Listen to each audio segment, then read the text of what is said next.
Stoa. So I want to begin this presentation by asking you to consider this reconstructed plan diagram of the ancient Greek sanctuary of Olympia. It's dedicated to the god Zeus. Toward the top of the plan you can see 13 freestanding single-room buildings arranged in a broken line. These small buildings are different shapes and sizes, but they all have something in common because each one consists of a porch and a single interior space. This is a reconstructed plan diagram of the ancient agora in Athens. You can see more examples of the same kind of building we saw at Olympia, with a porch and a single interior space. I have marked some of them in yellow. I'm now going to zoom in on the building I have marked here in red. As you can see, this building is an aggregate of many linked spaces. One of them is the same kind of porch and single interior space we have just been looking at. From now on, I'm going to refer to this figure as the Porched Room. Now, unlike the examples we have been looking at so far, what is different about this Porched Room is that it is not a freestanding building. On the contrary, it is embedded within a cluster of other kinds of rooms and spaces that together make up a building. We can imagine this total building complex was assembled slowly over time, and maybe, to begin with, it was no more than a single porched room, freestanding in a field or in a clearing in a forest. But I want you to consider the aggregate and to notice the way the space directly in front of the porched room is also a porch, only it is a much larger porch, at least twice as deep and 4 times as wide as the porched room. Notice how on one side the big porch gives access to each of the 4 rooms stacked up alongside, one of which is our porched room. But on the other side it is open to the outside space of the agora. Now, with our minds equipped with the idea that several rooms might share a porch, we can look at other buildings of the agora and begin to notice there is a great deal of porch sharing going on. For example, take the building that is directly above our aggregate. It has 2 identical porched rooms stacked side by side, with a party wall between them. I've marked it here in red. If we zoom in, we can see that both of these porched rooms lead into a single enormous porch that in turn opens out to the external space of the agora. Try to imagine what it might be like to stand in that enormous porch and look out across the agora to the buildings on the other side. If you did that, the first thing you would notice would be the building labelled 30 on the plan, which is a temple. But if you were to look past the temple, you would see another porch-sharing building right over on the other side, marked here in red. Notice how this building has a stack of 20 small rooms arranged along the back wall. Each room shares a party wall with its neighbour, but they don't have their own individual porch. Instead, each room has an equal share of the big porch that is looking back towards you across the agora. The name the ancient Greeks and Romans gave to buildings arranged like this is Stoa. Once we become familiar with the idea of the Stoa, then we can begin to see it is the porch element that is the essential ingredient and not the array of small rooms. In fact, there are Stoa-type arrangements where the small rooms and shared party walls have completely disappeared. With the disappearance of the small rooms, the Stoa transforms into a very long linear space defined by perimeter columns and/or a perimeter wall, often with a row of columns or a wall down the middle. The agora had several room-less stoas, Numbers 25 and 22 on this plan are good examples. I have marked them here in yellow. But let's return to the Stoa label 16. It is a very famous building, in fact, called the Stower of Atalos. It dates back to 150 BCE. Recently, in the 1950s, the Stoa of Atalos, then in ruins, was reconstructed for use as an exhibition building, and that is how it is used today. But what about the ancient Athenians? How did they use the Stoa building? In the ancient Greek world, a stoa was a place of exchange where items of all kinds were switched and swapped around. As well as useful things like food, clothes, tools and materials, exchangeable items would have included information about what was going on in the outside world, contracts for the buying and selling of goods, and philosophical ideas about the underlying truths of nature. We can find Stoa-type buildings dating back to as early as the 6th century BCE, but they also date forward throughout the Middle Ages and into the modern and contemporary worlds. One reason why the Stoa is such a persistent form is because it is the basis of two other spatial principles. They are called the Peristyle and the Basilica. To derive the Peristyle, we need to imagine 4 stoas, each of approximately the same length, arranged around an open space. When 4 stoas are arranged in this way, our perception of the large porch changes, because now the porch faces across an open space to stare at an almost identical porch facing back. Number 19, shaded orange in this slide, is a good example of a peristyle.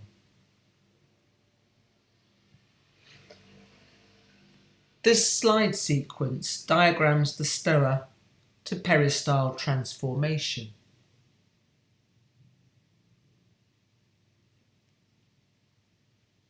It's hard to find remains of ancient Greek peristyles, but there are plenty of Roman examples left.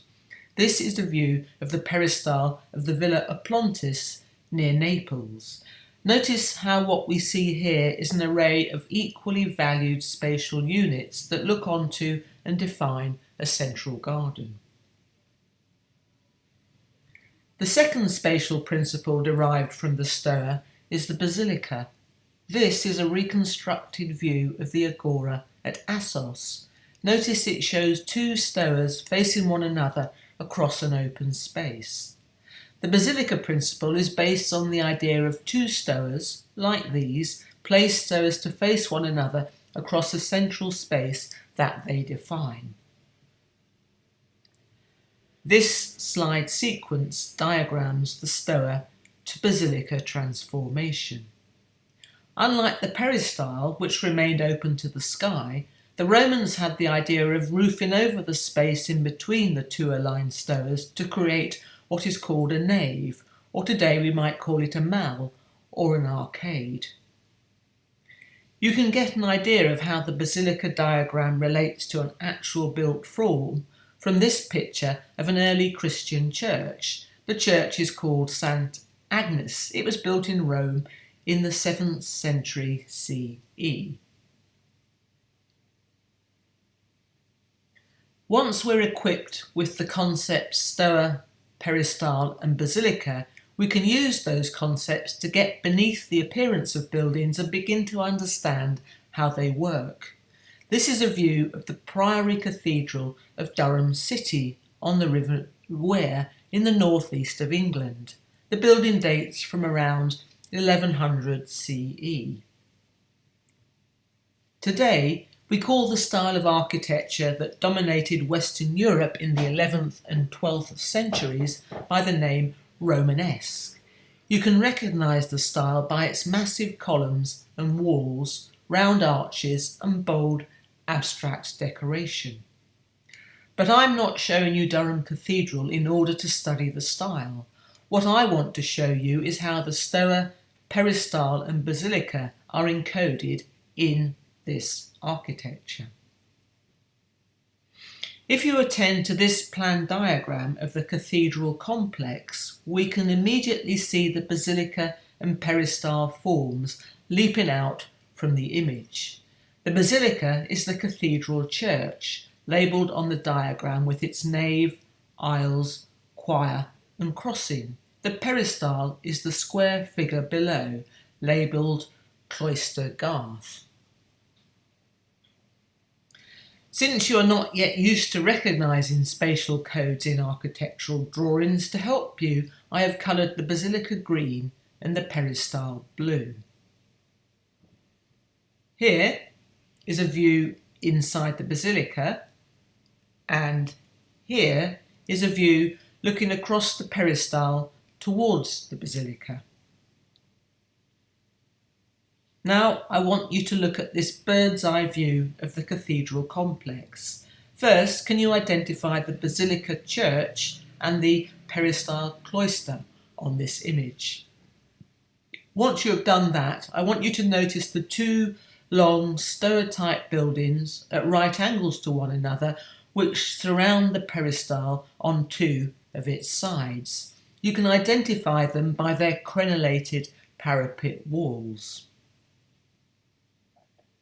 Returning to the plan diagram, I have marked up the two Stoa-type buildings in red and yellow. There you are. What I want to do now is to concentrate on what these Stoas were like as built forms and how they functioned in the cathedral complex. The yellow-coloured Stoa was called the frater, or another word for that was the refectory. It is where the monks or nuns ate their meals.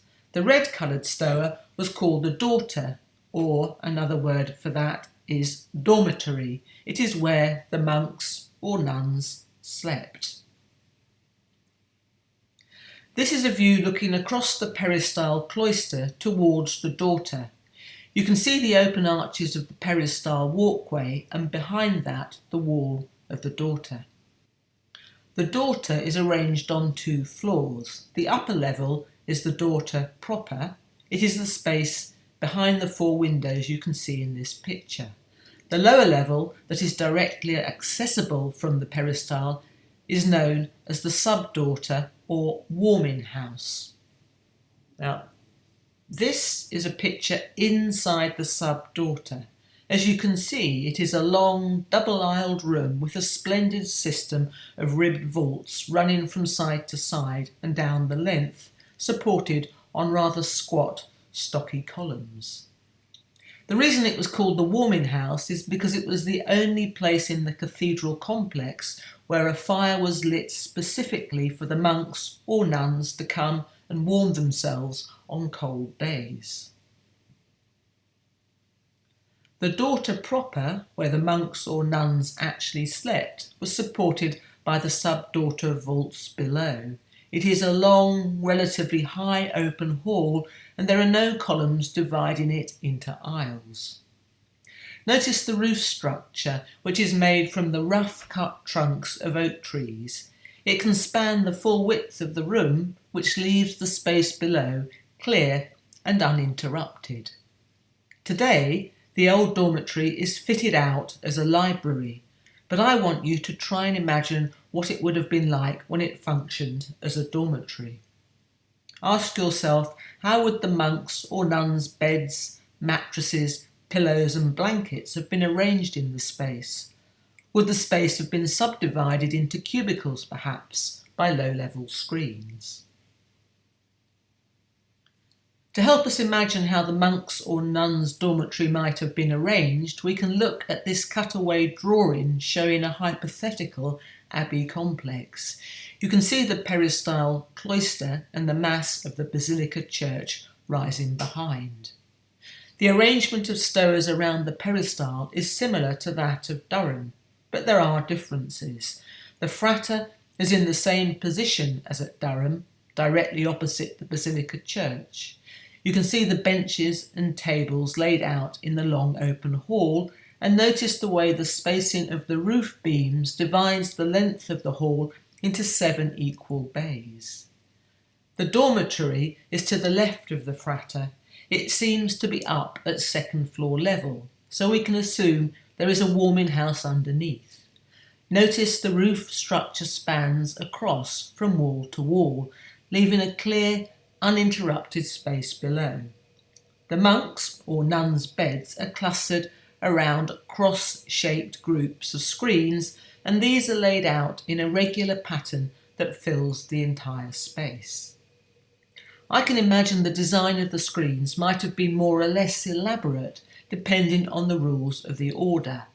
In some cases incorporating cupboards and shelves, where monks or nuns could store the meagre possessions they were allowed to have. The pattern we see at Durham is typical of many of the monasteries and abbey complexes of the Middle Ages in Western Europe. This is an overview and plan of a place called Fountains Abbey in Yorkshire. I have applied the same colour coding that I used for the plan of Durham, and you can see that the layout is almost exactly the same, except that the frater has been turned through 90 degrees. The kind of lifestyle that unfolded in these medieval monasteries and abbeys was a form of communism, but because it was based on Christianity and not on socialism, it was a very different kind of communism to the sort we are familiar with from the more recent history of the 20th century. What I'm going to do now is leap forward to the 20th century and show you an example of the way that the Stoa was used in socialist communism. I'm going to look at a post-revolutionary project for a Soviet green city. The project was formulated by a group of architects working within Stroikon, that being the construction committee of the Russian Soviet Republic. The project aimed to do two things. First, to criticise traditional ideas about property relations and family life, and second, to offer the newly formed society alternative ideas about architecture and urbanism. This sketch depicts a wide open landscape with a roadway winding through that occasionally disappears into a clump of trees. As well as the road, you will notice a linear structure that appears to tiptoe across the landscape, suspended on relatively thin, close-spaced columns. This incredibly long, thin building is a stoa. Or perhaps it would be more precise to say it is a chain of stoas connected together at regular intervals by the upside-down U-shaped structures that you can just about make out in this drawing. On this large-scale plan, you can see the chain of stoas and you can see the upside-down U-shaped structures slicing the chain at regular intervals. You can also see another linear element running almost parallel to the chain of stoas. It is a railway line. The railway line and the stoa chain are linked by roads in two places. Notice how each link road is straddled by what appears to be a much smaller stoa-type building joined to a circular form. These linking structures were called clubs. They contained all kinds of collective facilities. Notice how each club has a large racetrack-shaped form associated with it, indicating that the club facilitates sports activities, amongst other things. Let's move in even closer. On this axonometric view, you can see the chain of stoas and you can make out the upside-down U-shaped structures that slice it up along its length. You can't see the railroad in this view, but you can see one of the linking roads which appears to run under the stoa chain and then to carry on down to run under a club. The scale of the drawing is large enough to make out some of the detail of the racetrack, and we can see there are other sports fields, tennis perhaps, also associated with the club. Moving in even closer, here is a set of orthographic drawings of part of the stoa chain. It shows how the stoa is made up of a single repeating unit consisting of a single room accessed by a single stairway that rises up to one side of that room. The single room unit is repeated and aggregated into a run of 14 units to form the basic Stoa unit, terminated at each end by an upside-down U-shaped structure.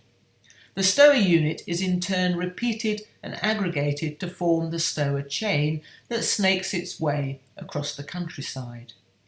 It's important to notice the urban and architectural ideas expressed in this project do not include houses. The single room we see in this drawing is the minimum dwelling unit. It accommodates just one person, and each single room is allocated to a single Soviet citizen.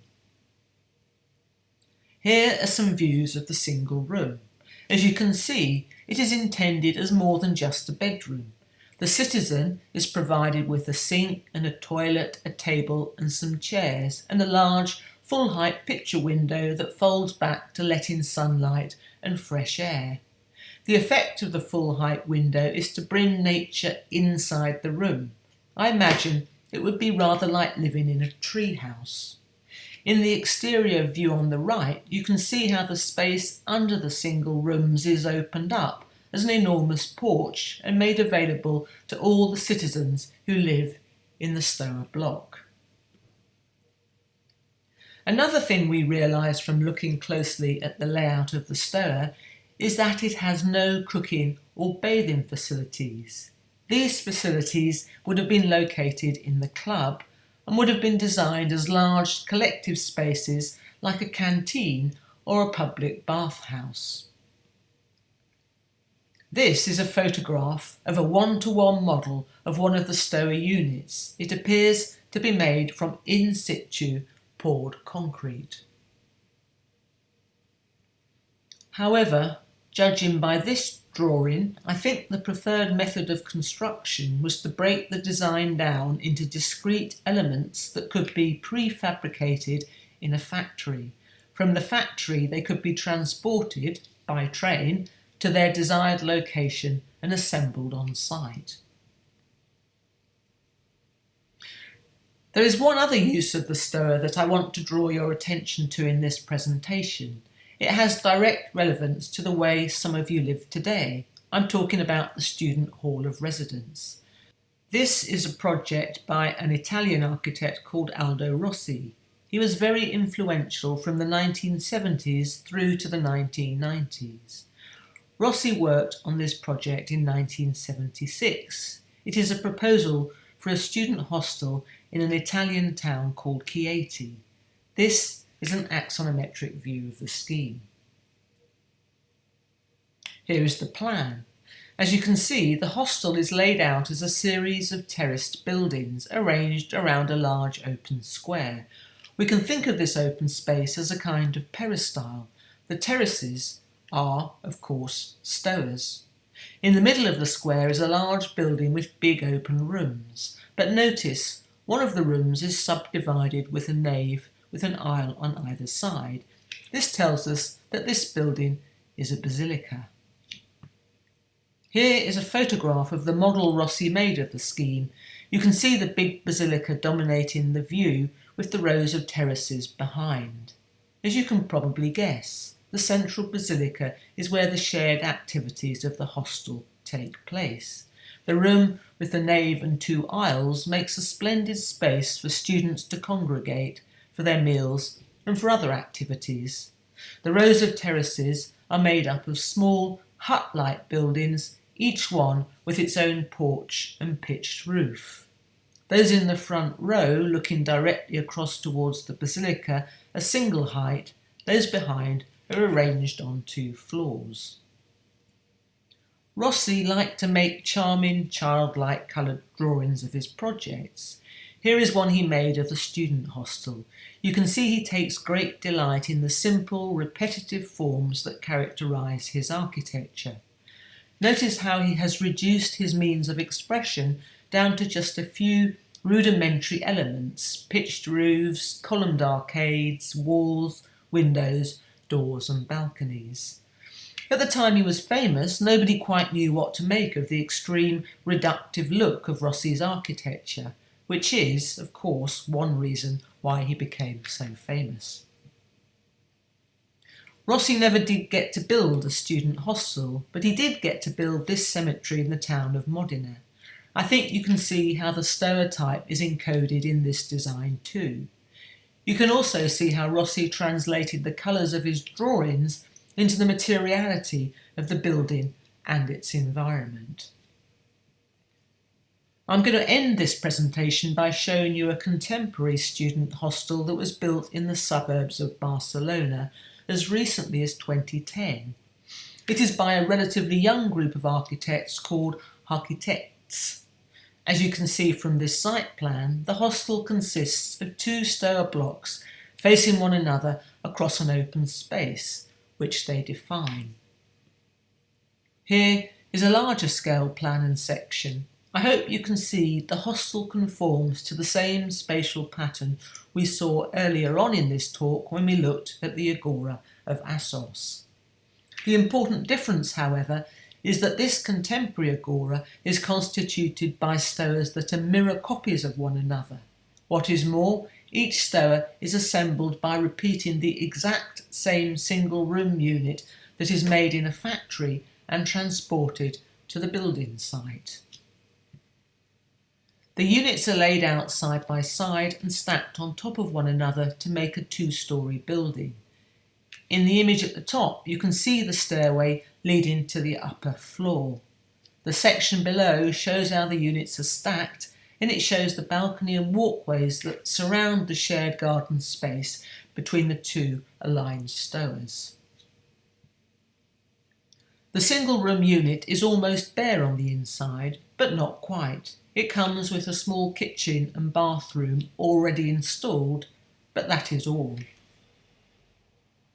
This arrangement leaves a lot of free space inside the unit, and so there are several options for how furniture can be laid out to subdivide the interior into a functional environment.